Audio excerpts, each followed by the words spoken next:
नमस्कार, आप देख रहे हैं आज तक। आपके साथ मैं हूं सईद अंसारी। स्वागत है आपका। रात के 10 बज रहे हैं। आप दस्तक देख रहे हैं आज तक पर। दस्तक में आज की कहानी शुरू करने से पहले आइए हम खुद एक कहानी आपको सुनाते हैं। आप किसी से ये पूछिए कि आप शाकाहारी हैं या मांसाहारी, तो जवाब में कई तरह के आपको बातें मिलती हैं, जैसे शाकाहारी हूं लेकिन अंडा खा लेता हूं। कोई आपसे ये कहता है कि वैसे तो हूं मैं शाकाहारी ही, लेकिन चिकन करी की सिर्फ ग्रेवी खा सकता हूं। कोई चिकन खा लेता है, मटन नहीं खाता। मतलब ये हुआ कि अपनी अपनी सुविधा से हर इंसान, हर आदमी शाकाहारी बन जाता है, मांसाहारी बन जाता है। तो क्या हमारे देश में ऐसी ही सुविधा अनुसार मानवाधिकार और राजनीतिक जिम्मेदारी निभाई जाती है, जहां मानवाधिकार पर राजनेता को दलित दिखेगा तो ब्राह्मण नहीं दिखेगा, ब्राह्मण दिखेगा तो मुसलमान नहीं दिखेगा, अपने राज्य का नागरिक मरता नहीं दिखता, दूसरे राज्य का घायल भी नजर आ जाता है? तो आज की पहली दस्तक देकर आप ये प्लीज पूछिए, क्या राजनीति के भी पैर कटे हैं? यहां सामने एक शव है, उसके सामने बाकी जिंदा लोग खड़े दिखते हैं। जिंदा और मुर्दों के बीच फर्क सिर्फ जिंदगी का नहीं है, जिंदा खड़े लोगों के पैर भी है। जो मर गया उसके तो पैर भी काट दिए गए।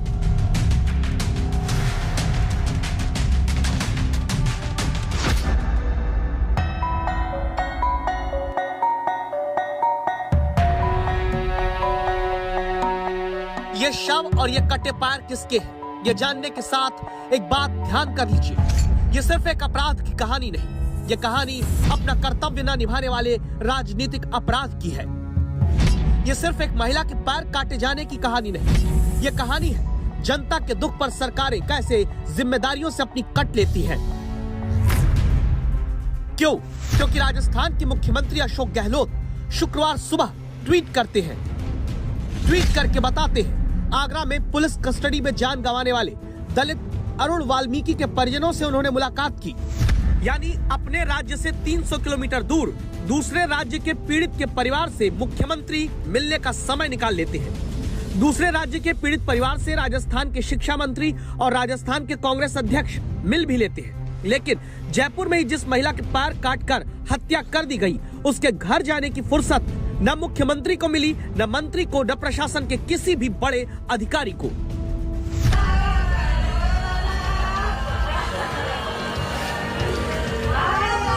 जयपुर के ही ग्रामीण इलाके खतेपुरा में शोक का माहौल है। एक फोटो पर माला चढ़ी है, इनका नाम गीता देवी है।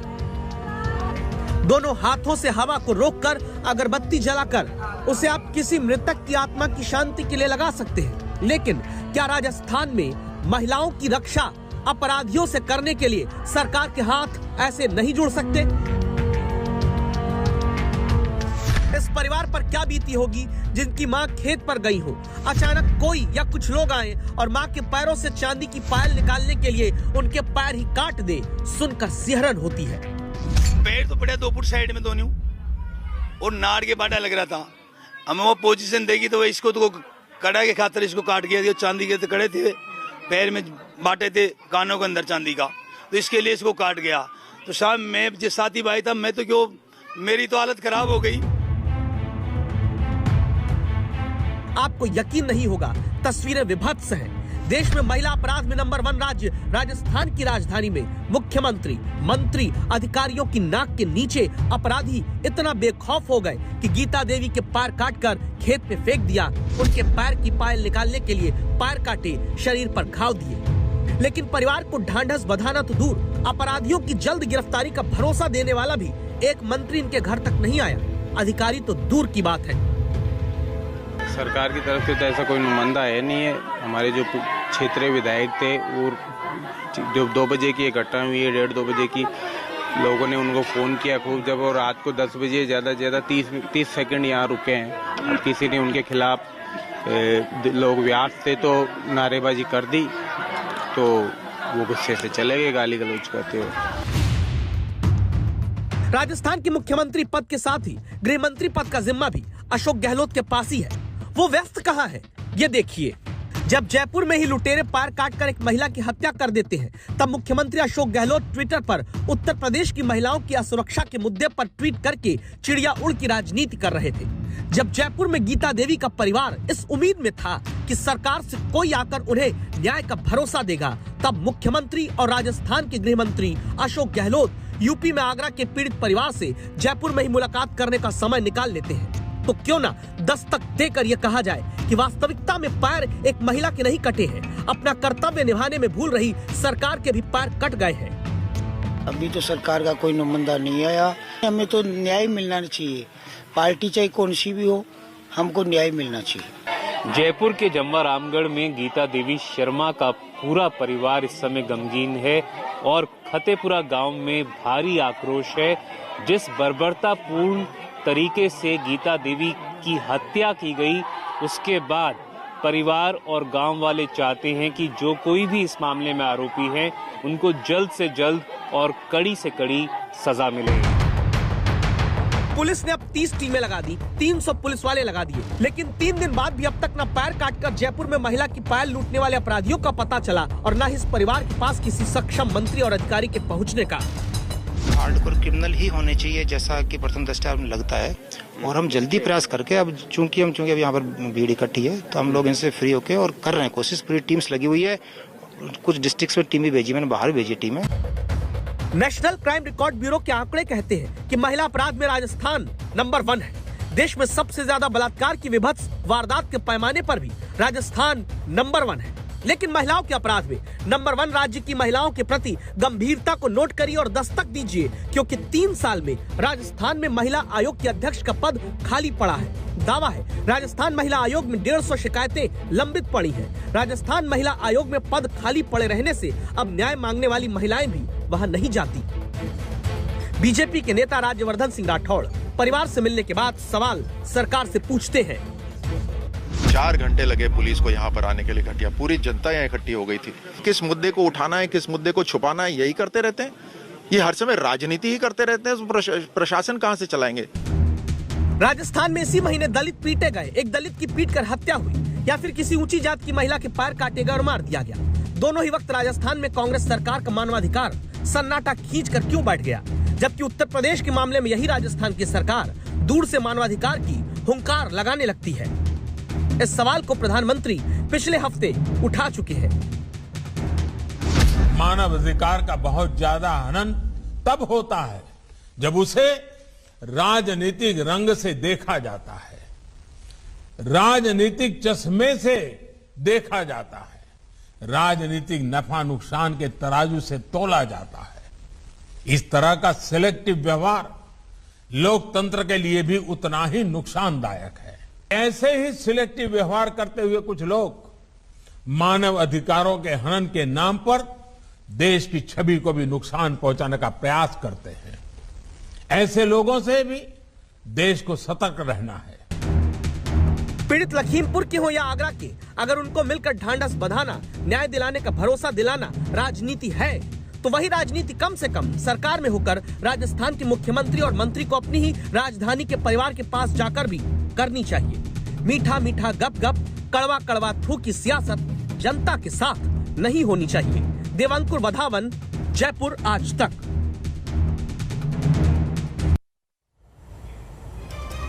हमारे इस रिपोर्ट के बाद आप क्या करेंगे? सहमत हैं तो आवाज उठाइए। आज की दस्तक है, कानून के मुद्दे पर राजनीति नहीं बल्कि राजनेताओं को कानून के मुद्दे पर संवेदनशील होना जरूरी। जाति धर्म का राजनीतिक नफा नुकसान देख पीड़ितों से मिलने की राजनीति बंद होनी चाहिए। किसी अपराध की तय समय सीमा में जांच के लिए जवाबदेही भी तय होनी चाहिए। अगर आप सहमत हैं तो हैशटैग दस्तक के साथ अपनी राय ट्वीट कीजिए, फेसबुक पर लिखिए। राजनीति के पैर क्या महंगाई पर भी कटे हुए हैं? जहां विपक्ष में रहते पेट्रोल डीजल की महंगाई पर सरपट दौड़ने वाले नेता अब सत्ता में आने के बाद तमाम बहाने बनाते हैं। आज तो नया बहाना आया, जनता को महंगाई से छुटकारा दिलाने में जिम्मेदारियों से पल्ला झाड़ने वाली राजनीति पर दस्तक देना जरूरी है। हमारी इस रिपोर्ट में आप देखिए।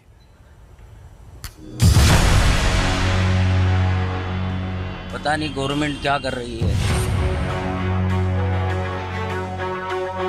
हमें तो लगता है गवर्नमेंट की मंशा यही है कि लोग साइकिल से चलें।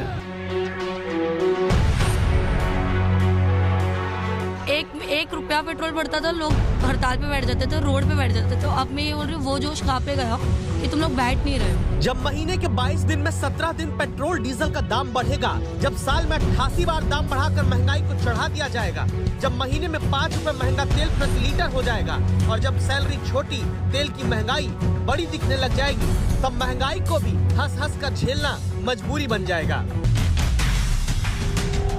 ये वीडियो महंगाई झेलती जनता का सरकारों के प्रति एक प्रेम गीत है, जिसमें आम आदमी 10 रुपए में कलछुल भर पेट्रोल ही पाकर मानो गाता है कि कितने भी तू कर ले सितम, हंस हंस के सहेंगे हम, ये प्यार ना होगा कम।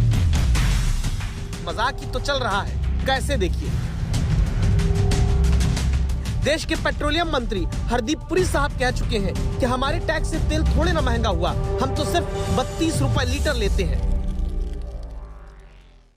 ऑयल प्राइसेस हाई है इसलिए नहीं कि हमने कोई टैक्स लगाया, हम सिर्फ 32 रुपए लेते हैं 1 लीटर का। उत्तर प्रदेश में खेल मंत्री उपेंद्र तिवारी कह चुके हैं, पेट्रोल डीजल के दाम तो अभी बहुत कम है।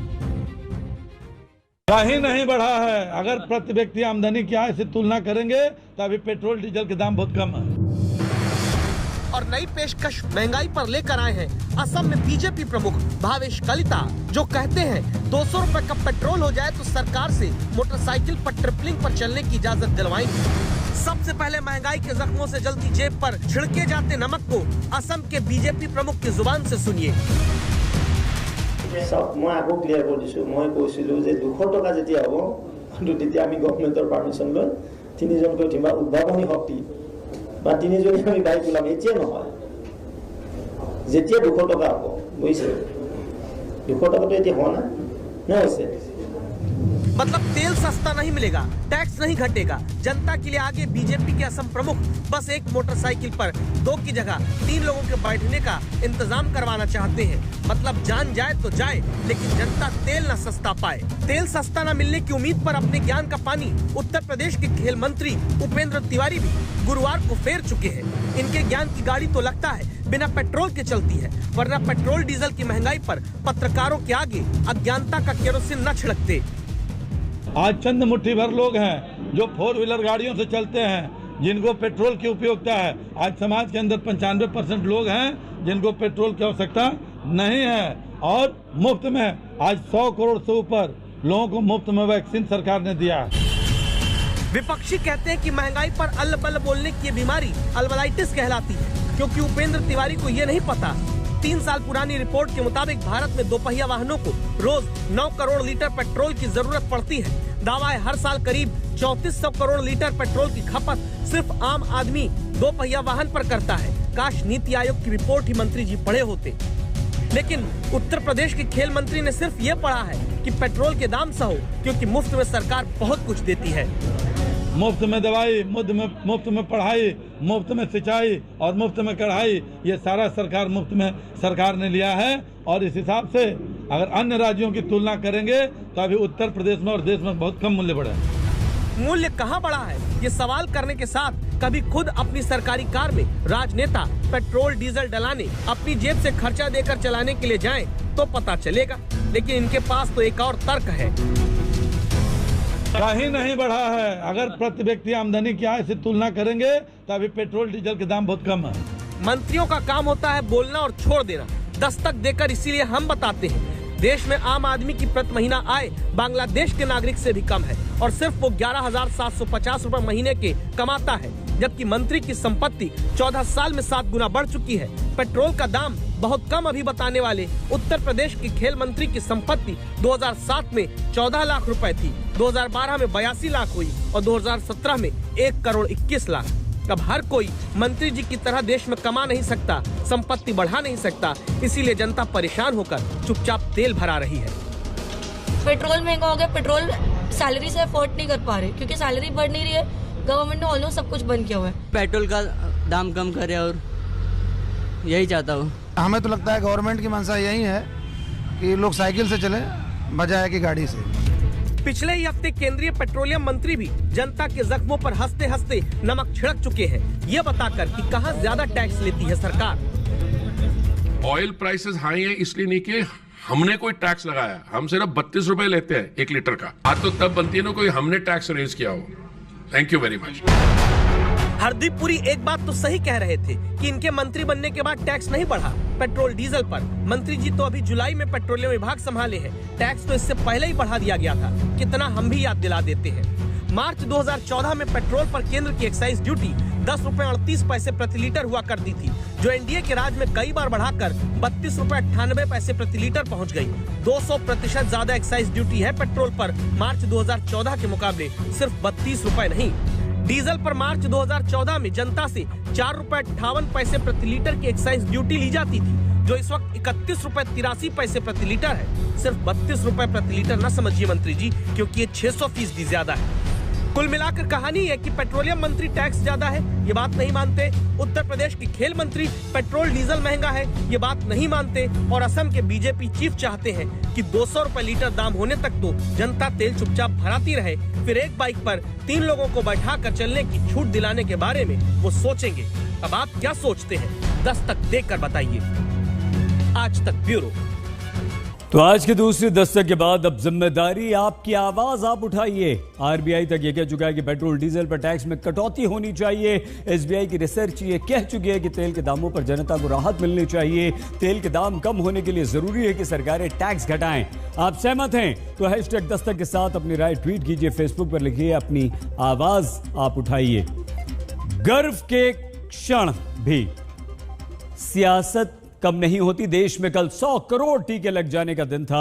आज प्रधानमंत्री नरेंद्र मोदी ने देश के नाम अपने संबोधन में एक बार फिर से पक्ष विपक्ष की राजनीति हुई 100 करोड़ के टीके पर।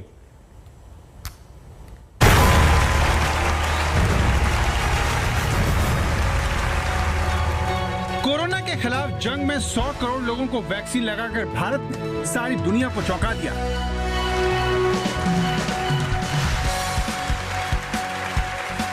सिर्फ 279 दिन में 100 करोड़ वैक्सीन लगाकर हिंदुस्तान ने दिखा दिया कि वो सदी की सबसे बड़ी महामारी पर पूरी ताकत से वार कर रहा है।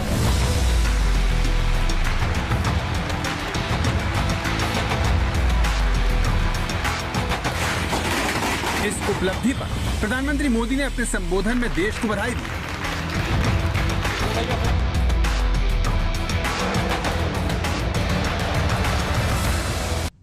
ये सफलता भारत की सफलता है, हर देशवासी की सफलता है। मैं इसके लिए सभी देशवासियों को हृदय से बधाई देता हूं। 100 करोड़ वैक्सीन डोज ये केवल एक आंकड़ा नहीं है, ये देश के सामर्थ्य का प्रतिबिंब है, इतिहास के नए अध्याय की रचना है। जब प्रधानमंत्री भारत के वैक्सीनेशन प्रोग्राम की तारीफ कर रहे थे, उसी दौरान कांग्रेस महासचिव रणदीप सुरजेवाला ने ट्वीट किया, जिसमें उन्होंने लिखा, एक बड़ा खुलासा।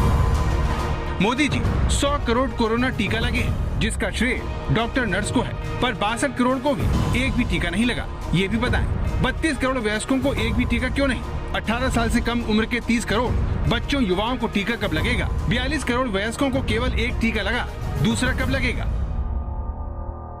प्रधानमंत्री जी ने बीड़ा उठा लिया है कि 74 साल में देश के वैज्ञानिकों, साइंसदानों, डॉक्टर साहिबान, रिसर्चर्स, सरकारी लैब में काम करने वाले हमारे मेहनती लोगों, उन सबको अपमानित करने का। जो 12 से 18 साल के यंग अडल्ट्स हैं, जो पूरी दुनिया में, विश्व में लोगों को वैक्सीनेट करने लग गए हैं, वो अब तक हमारे यहाँ पे शुरू नहीं हुआ है। जेंडर गैप भी बना हुआ है। भारत में सफलता हो या विफलता, हर छोटे बड़े मुद्दे पर राजनीति करना हर दल की आदत बन गई है। लेकिन दुर्भाग्य की बात यह है कि जिन लाखों स्वास्थ्य कर्मियों ने अपनी जान पर खेलकर दुर्गम इलाकों में लोगों को टीके लगाए, जिन कोरोना वॉरियर्स ने इस महामारी के खिलाफ देश को गर्व से सिर उठाने का मौका दिया, उनका जिक्र कम और आरोपों की बौछार ज्यादा हो रही है। लेकिन महामारी से जंग में ऐसे गुमनाम सिपाहियों को सच्ची श्रद्धांजलि कोरोना के खिलाफ जागरूक रहकर दी जा सकती है। दिल्ली में हिमांशु मिश्रा के साथ आज तक ब्यूरो।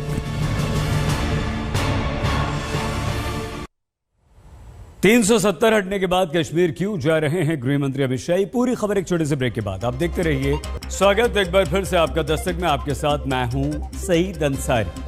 जम्मू कश्मीर में आतंकवादियों पर सख्ती शुरू हो गई है।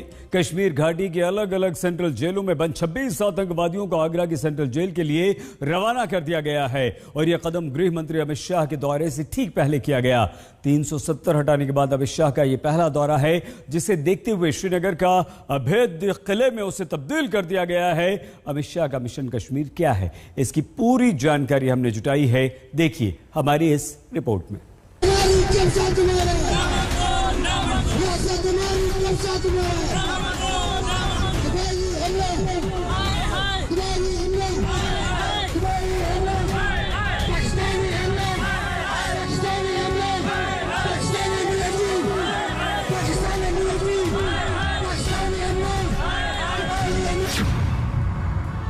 जब पीओके में पाकिस्तान का विरोध हर दिन बढ़ता जा रहा है, तब गृह मंत्री जम्मू कश्मीर क्यों आ रहे हैं?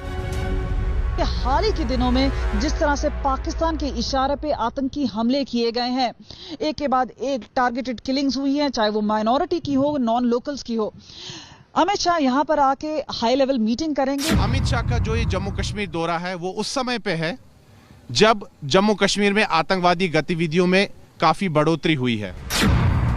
जब इमरान और बाजवा में ठनी हुई है, तब क्या आतंक पर आखिरी वार की तैयारी हो रही है? पाकिस्तान में सेना और सरकार में तलवारें खींची हुई हैं। पाकिस्तान का अफगानिस्तान कार्ड फेल हो चुका है और कश्मीर में पाकिस्तान कमजोर पड़ रहा है। इसी दौरान श्रीनगर गृह मंत्री के दौरे के लिए तैयार हो रहा है।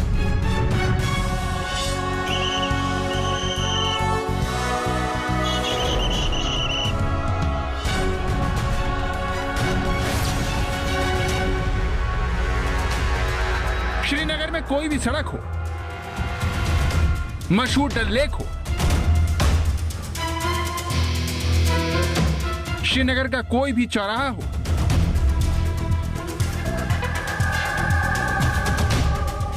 श्रीनगर के चप्पे चप्पे पर सुरक्षा का ऐसा अभेद पहरा बैठा दिया गया है जिसकी मिसाल मिलनी मुश्किल है। सुरक्षा बल श्रीनगर में गृह मंत्री की सुरक्षा में कोई भी चांस लेने को तैयार नहीं है। हर गाड़ी को खंगाला जा रहा है। श्रीनगर में घूमने वाले हर शख्स पर कड़ी नजर रखी जा रही है। छावनी में तब्दील हो गए श्रीनगर में लगे ये बोर्ड आपको अमित शाह के आने की खबर देते मिल जाएंगे। जम्मू कश्मीर के 3 दिनों के दौरे में अमित शाह आते ही अपने मिशन कश्मीर में जुट जाएंगे। श्रीनगर हवाई अड्डे पर गृह मंत्री शारजाह श्रीनगर की पहली फ्लाइट का शुभारंभ करेंगे। इसके बाद अमित शाह सीधे राजभवन जाएंगे, जहां पर वो सुरक्षा और खुफिया प्रमुखों के साथ बैठक करेंगे। इस बैठक में बीएसएफ, सीआरपीएफ और एनएसजी के डीजीपी, एनआईए प्रमुख हिस्सा लेंगे। इसके अलावा इस हाई प्रोफाइल मीटिंग में कश्मीर और जम्मू के आईजी शामिल होंगे। सबकी नजरें हैं गृह मंत्री अमित शाह की कश्मीर घाटी की इस विजिट पर, जो कि उनकी पहली है एब्रोगेशन आर्टिकल 370 के बाद। सुरक्षा की तो चौकसी की ही गई है, क्योंकि हमने देखा है कि हाल ही के दिनों में जिस तरह से पाकिस्तान के इशारे पे आतंकी हमले किए गए हैं, एक के बाद एक टारगेटेड किलिंग्स हुई हैं, चाहे वो माइनॉरिटी की हो, नॉन लोकल्स की हो। अमित शाह यहां पर आके हाई लेवल मीटिंग करेंगे, सिक्योरिटी फोर्सेस से मिलेंगे, अपना आउटरीच प्रोग्राम भी करेंगे। अब तक के हिसाब से 70 मंत्री आए हैं सेंटर की तरफ से, मोदी सरकार की तरफ से, और ये जो विजिट है सबसे अहम रहेगा। हम इस वक्त हैं SKICC में और आज तक आपको सीधी तस्वीरें पहली बार दिखा रहा है, जहां पे हम बताएंगे कि किस तरह से तैयारी चल रही है।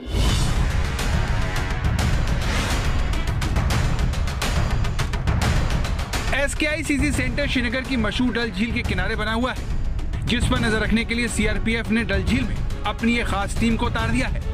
ये देखिए किस तरह से डल झील में स्टीमर पर सुरक्षा बल पूरे इलाके पर कड़ी नजर रख रहे हैं।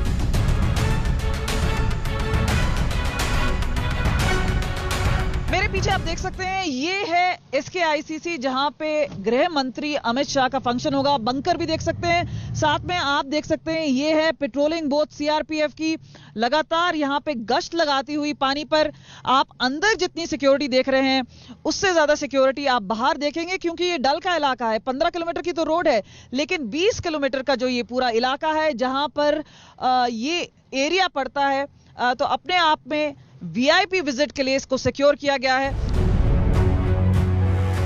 अमित शाह 3 दिनों तक जम्मू कश्मीर में रहेंगे। इस दौरान आतंकवादियों के मंसूबे फेल करने के लिए श्रीनगर में इस बार शार्प शूटर तैयार किए गए हैं, जो शहर की सड़क पर चलने वाले हर राहगीर और गाड़ी पर नजर रखेंगे। ऑनरेबल HM के विजिट के मद्देनजर हमारे पास additional manpower, paramilitary forces और पुलिस की ओर से भी हमने एडिशनल अपनी QRT, एक्स्ट्रा कॉम्बैट टीम, हमारे ब्लैक पैंथर कमांड व्हीकल्स, इस तरह के कई ड्रोन सर्वेलेंस, पूरे सिटी को हम लोगों ने ड्रोन ग्रिड में बांटा हुआ है। पूरे सिटी में हमने स्नाइपर्स, बहुत ही क्लोज, और ये लोकेशंस डिस्क्लोज नहीं किए गए हैं, तमाम लोकेशंस पे स्नाइपर को हमने तैनात किया है। किसी भी सस्पिशियस एक्टिविटीज को देखकर और भागते हुए को हम लोग चेस करके दूर से उसको मार सकते हैं। तो जिस SKICC सेंटर में अमित शाह अपने सबसे ज्यादा वक्त बिताएंगे, उसके आसपास ही नहीं पूरे श्रीनगर में ऐसी सुरक्षा की गई है कि परिंदा भी पर नहीं मार सकता। लेकिन सेना, CRPF और जम्मू कश्मीर की तैयारी सिर्फ इतनी नहीं है, आसमान से भी नजर रखने का इस बार पूरा पुख्ता प्लान तैयार कर लिया गया है। संवेदनशील इलाकों में निगरानी रखने के लिए इस बार खास तौर पर ड्रोन का सहारा लिया जा रहा है। भारतीय सुरक्षा बलों के पास अब एक और एडिशनल हथियार है, एक तीसरी आंख है, और वो ड्रोन्स के जरिए आता है। पिछले कुछ समय से इनका चलन काफी बढ़ गया है, क्योंकि ग्राउंड पे फोर्सेस हैं, लेकिन एक फोर्स बूस्टर के नाम पर आप देख सकते हैं अलग अलग साइजेस के ये जो ड्रोन्स हैं ये डिप्लॉयमेंट में लगाए गए हैं। सेंसिटिव जोन में, उन इलाकों में जहां पे भीड़ भाड़ ज्यादा हो, लेकिन वहां पर जो CCTV लगाया गया है, जो ग्राउंड फोर्स लगाई गई है, उसके अलावा अब ये तीसरी आंख भी फोर्सेस के साथ है। ये करने से माइनॉरिटी को एक कॉन्फिडेंस आता है सरकार पे और सिक्योरिटी फोर्सेस पे, इसलिए यह किया जाता है। और ये ड्रोन ग्रिड हमने पूरे श्रीनगर को बना रखा हूँ as per the direct DG JNK और श्रीनगर की अपना CRPF के डायरेक्शन से।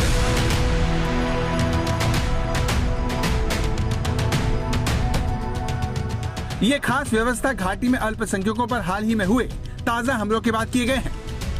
सुरक्षा बलों की योजना ड्रोन से नजर रखकर एक तीर से 2 शिकार करने की है। पहली तो यह कि इससे आतंकवादियों की हर हरकत पर नजर रखी जा सकेगी, वहीं अल्पसंख्यकों में सुरक्षा का भरोसा पैदा किया जा सकेगा। हाल के हमलों के बाद सुरक्षा बल आतंकवादियों पर नकेल कसने के लिए एक गेम चेंजर तकनीक का सहारा भी ले रहे हैं। राज्य में पहली बार फेशियल रिकॉग्निशन कैमरे का सहारा लिया जा रहा है। इन विशेष कैमरों के जरिए उन आतंकवादियों पर भी नजर रखी जाएगी जो रेकी का काम करते हैं। इन कैमरों के जरिए संदिग्ध आतंकवादियों के चेहरे का तुरंत मिलान करके उन पर सीधी कार्रवाई करना आसान हो जाएगा। फेशियल रिकॉग्निशन 2 तरह से काम आता है, क्राइम प्रिवेंशन के लिए भी काम आता है। हमारे पास नोटेड कई ऐसे टेररिस्ट हैं, मिलिटेंट्स हैं, जिनका नाम, जिनका फोटोग्राफ्स हमारे पास अवेलेबल हैं, लेकिन वो पुलिस से छिपते हैं, कहीं कहीं कभी कभी गाड़ियों में, सिविल में वो जाते भी हैं, रेकी भी करते हैं। फोटोग्राफ्स हमारे सर्वर में होते हैं और वो किसी दूसरे स्टेट में घूम रहे हैं, छिप रहे हैं, तो ऐसे लोगों को ये आर्टिफिशियल इंटेलिजेंस से lace empowered camera facial recognition करके सर्वर को रिपोर्ट करता है कि इससे मिलता जुलता फेस इस लोकेशन पे इस गाड़ी में देखा गया। फेशियल रिकॉग्निशन कैमरे का इस्तेमाल दुनिया भर में किया जाता है, लेकिन चीन इसके जरिए अपने ही लोगों की हर हरकत पर नजर रखता है। चीन की एजेंसियां इसके जरिए अपने ही लोगों की गतिविधि को ट्रैक करके उस पर सीधी कार्रवाई करती हैं। जम्मू कश्मीर में इस तकनीक का इस्तेमाल अब आतंकवादियों के खिलाफ किया जाएगा, जिसकी शुरुआत अमित शाह के दौरे से हो जाएगी। श्रीनगर से कमलजीत कौर संधू के साथ सुनील जी भट्ट, जम्मू आज तक। गृह मंत्री अमित शाह अगले 3 दिनों तक जम्मू कश्मीर में ही रहेंगे और इस दौरान अमित शाह कई सारी योजनाओं का उद्घाटन करेंगे, नए नए प्रोजेक्ट्स का शिलान्यास करेंगे। इसके अलावा गृह मंत्री अमित शाह एक ऐसा काम भी करेंगे जिससे सीधा संदेश पाकिस्तान को जाएगा।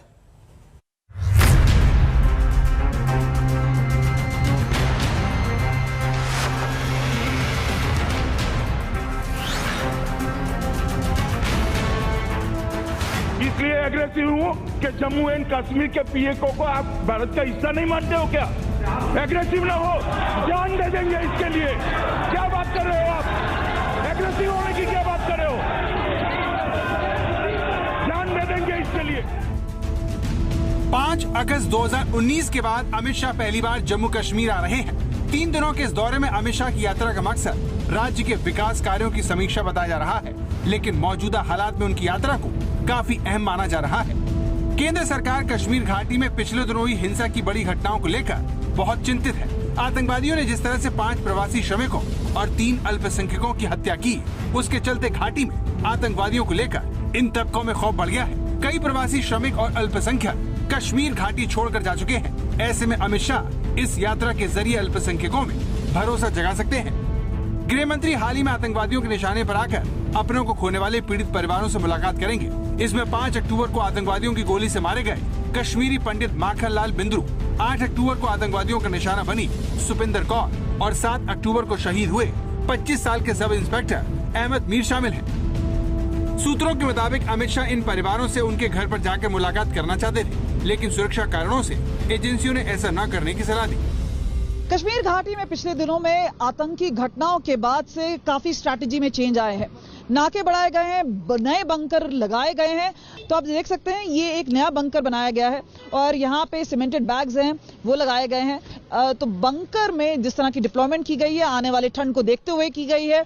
अभी आप देख रहे हैं कि इसको पक्का किया जा रहा है। साथ ही साथ ये आपको बता दें स्ट्रैटेजिक लोकेशन है जहां पर राजबाग पर यहाँ पर एक तो बैरिकेडिंग लगाई गई है, उसी के साथ में ये बंकर है और दूसरी तरफ भी नाका लगाया गया है। इस तरह अमित शाह का ये दौरा पाकिस्तान के लिए भी एक साफ साफ संदेश है कि उसके आतंक के खिलाफ भारत सरकार लोगों के हौसले को हिलने नहीं देगी। अमित शाह का जो ये जम्मू कश्मीर दौरा है वो उस समय पे है जब जम्मू कश्मीर में आतंकवादी गतिविधियों में काफी बढ़ोतरी हुई है। कश्मीर घाटी में हमने देखा है हाल फिलहाल के दिनों में किस प्रकार से प्रवासी मजदूरों को निशाना बनाया गया है। साथ ही में अल्पसंख्यक हिंदू और सिख समाज के लोगों को भी आतंकवादियों ने निशाना बनाया है। तो जम्मू कश्मीर की सुरक्षा के बारे में कई अहम बैठकें होंगी, सुरक्षा की समीक्षा होगी। इसलिए गृह मंत्री अमित शाह का ये दौरा जो है बहुत महत्वपूर्ण दौरा है। अमित शाह के इस दौरे को विकास कार्य की समीक्षा के बहाने रुकी हुई राजनीतिक गतिविधियों को दोबारा शुरू करने की कोशिश के रूप में देखा जा रहा था। इसी सिलसिले में ऐसी भी खबर आई कि गृह मंत्री की इच्छा जम्मू कश्मीर में सर्वदलीय बैठक करने की है, लेकिन कश्मीर के दलों की तरफ से ऐसी किसी भी बैठक में शामिल होने से इनकार करने के बाद इस प्लान को टाल दिया गया। ये जो हिंदू और मुसलमान में एक दीवार बनाने की कोशिश कर रहे हैं, इस दीवार को तोड़ना है, क्योंकि ये नफरत जो है यही सबसे बड़ा इस वक्त मुद्दा है जिससे ये इलेक्शन जीतते हैं। पिछला इलेक्शन भी जीता गया, बालाकोट। क्या लाइन बदल गई? क्या हमने कोई हिस्सा हिंदू पाकिस्तान से वापस लिया? नफरत बढ़ती रही। तो मैं इनसे कहना चाहता हूं जो हुकूमत करते हैं दिल्ली में, खबरदार रहें। हिंदुस्तान के इतने टुकड़े होंगे, इनको उठा नहीं सकते। तो फिलहाल अमित शाह घाटी में सुरक्षा का जायजा लेने के अलावा कई विकास कार्यक्रमों का उद्घाटन करेंगे। इसके बाद अमित शाह अपनी यात्रा के दूसरे दिन जम्मू जाएंगे, जहां पर वो एक रैली को संबोधित भी करेंगे। हम हृदय से अपने माननीय प्रधानमंत्री जी का और जम्मू कश्मीर आगमन पर माननीय गृह मंत्री अमित शाह साहब का आभार व्यक्त करते हैं कि उन्होंने हमें समय दिया और एक विशाल जनसभा यहाँ होने जा रही है। 5 अगस्त 2019 को जम्मू कश्मीर से अनुच्छेद 370 को हटाने का काम अमित शाह के ही हाथों हुआ था। इसके बाद से पाकिस्तान लगातार पीओके को लेकर परेशान है। वहाँ पर पाकिस्तान का विरोध पहले से कई गुना ज्यादा बढ़ गया है। आपके सामने पीओके की राजधानी मुजफ्फराबाद की ताज़ा तस्वीर है, जहाँ पाकिस्तान से आजादी मांगी जा रही है।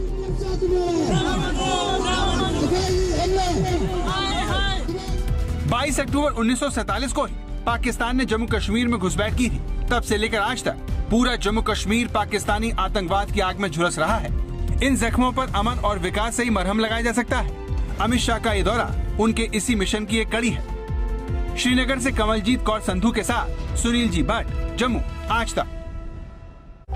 बहुत छोटा सा ब्रेक, आप देखते रहिए आज तक।